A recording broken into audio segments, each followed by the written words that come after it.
So as we all know, the negotiations for the Andy Ruiz, Anthony Joshua rematch were protracted. They were kind of drawn out.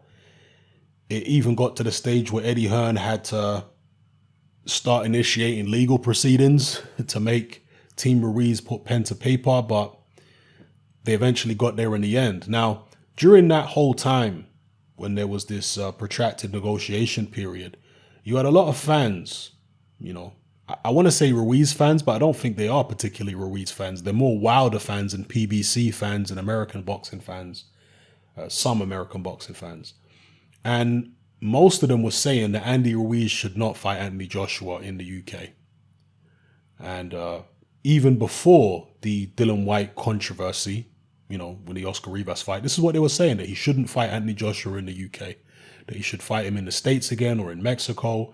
And they were acting as though AJ was morally obliged to fight Andy Ruiz in the States or in Mexico, which is an absurd thing to say because AJ gave Ruiz the opportunity in the United States.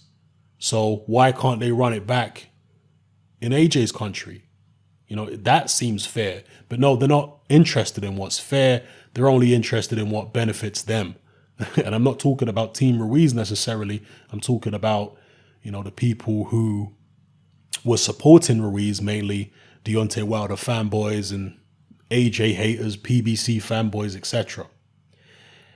Now, they were coming up with all kind of reasons, again, mainly moral reasons, feeling like Ruiz is the champion now, he calls the shots. But it's really not a moral argument going into a rematch like this. It's about what was on the contract that you signed.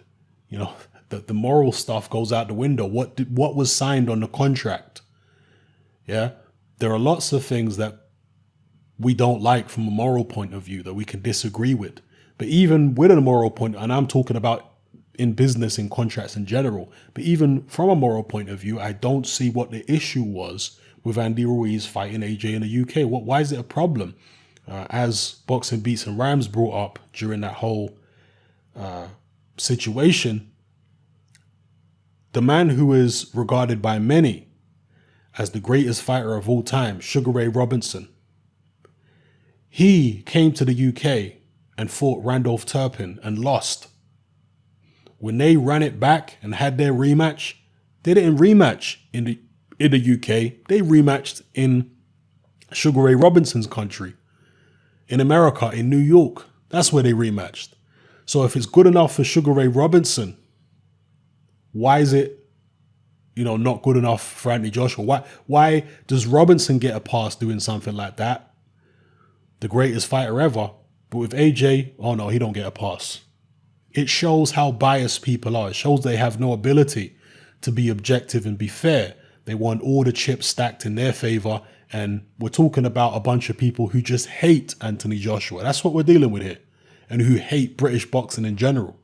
There's a lot of patriotism going on here. But I say all that to say this. Andy Ruiz, from a moral point of view, never had an issue with going to the UK. So I'm going to quote Andy Ruiz directly. He says, I would have been there. If the number would have been right, I would have been there and I would have given him the chance. There's no reason to be hiding from his country.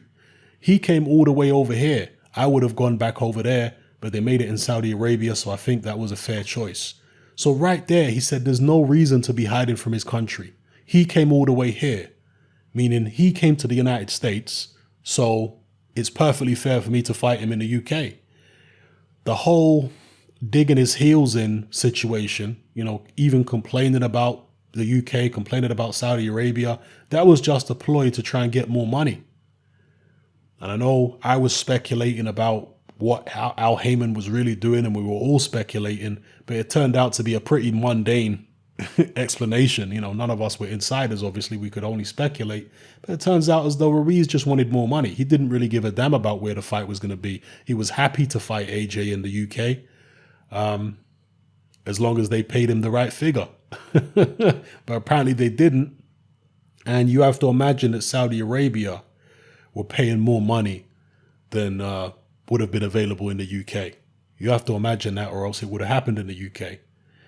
There may have been other countries in the world that were willing to pay more. Maybe the United States was willing to pay more than Saudi put up certain places in the United States. But, Team AJ either wanted the fight at home, or they wanted it at a neutral venue. And given the fact that they had these stipulations in the contract for the first fight, which Andy Ruiz signed, he signed the rematch clause and all that kind of business in the initial contract.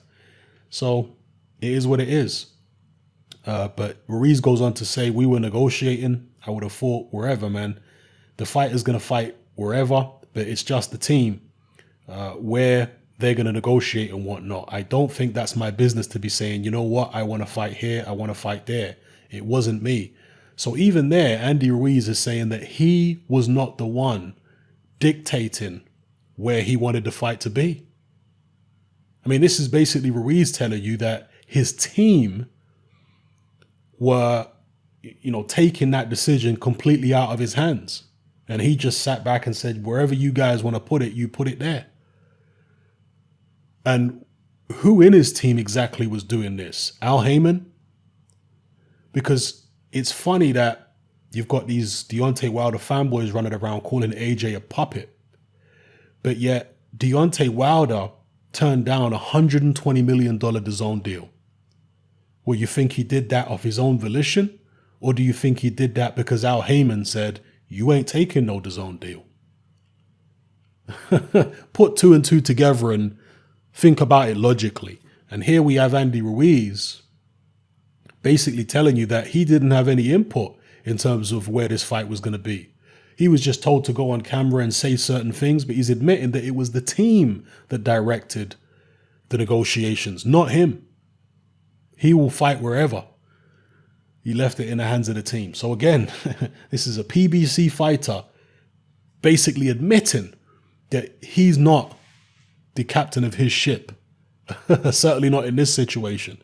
It was his team, Al Haymon, etc., guiding all that. And you've had Luis Ortiz turn down the Anthony Joshua fight for career high money.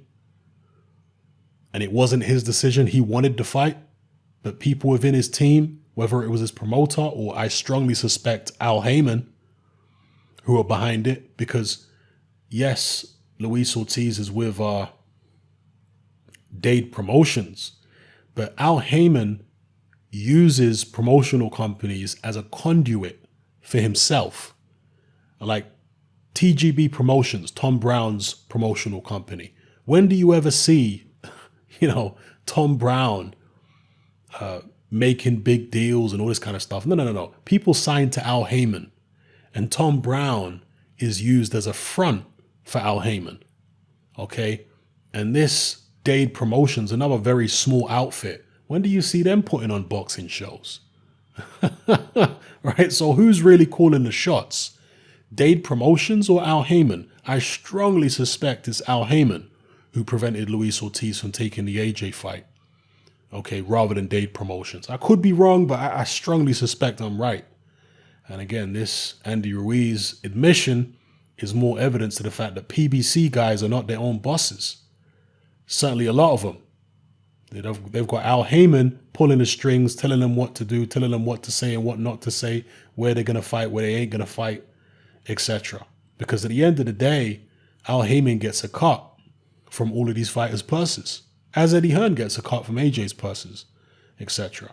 But, it is what it is. Now, Saudi Arabia, as with many Arab countries, does not have income tax. And it always amazes me that a lot of people don't know this. Maybe I'm being ignorant because of the fact that I'm well-traveled and I've been to many different countries and around the world. And I lived in the Middle East for several years.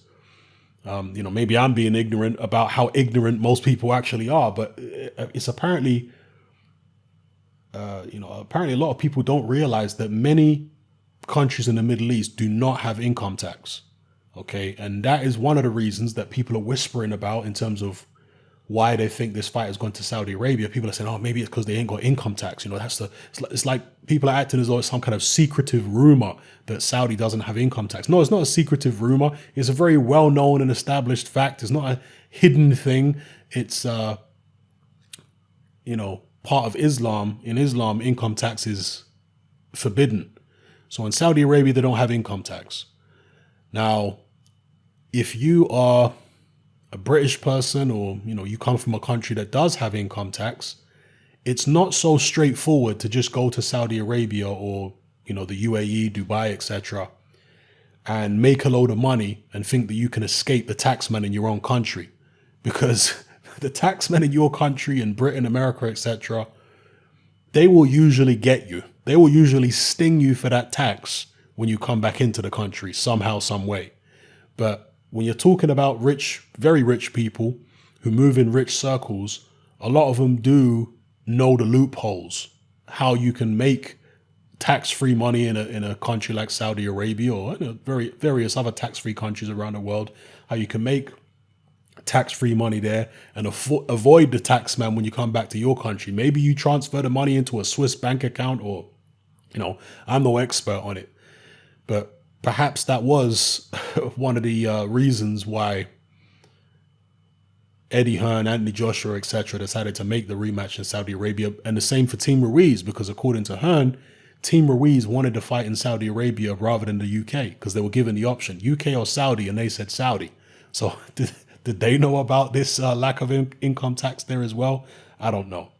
But anyway, let me know what you guys think in the comment section below about all the points I've raised in this video. All right, it's Haymon, I'm out. Join me on Patreon. I upload a minimum of 2 podcasts every single week, covering a wide variety of controversial topics, as well as live stream Q&A sessions. Take a look on screen right now at some of the podcasts I've produced so far. For just $3 a month, the equivalent of about £2 a month, you get access to all my new podcasts and my entire back catalogue of past podcasts, including my popular Confessions of a Nightclub Bouncer series. You can listen on your computer or on your smartphone or tablet by downloading the Patreon app from the Google Play Store or the App Store for free. The Patreon app also allows you to download each podcast in MP3. For less than the price of a cup of coffee, you get access to dozens of hours of exclusive content. It's easy to sign up, there's no contract, and you can cancel at any time. So come and join our community of free and critical thinkers by signing up with me here on Patreon today.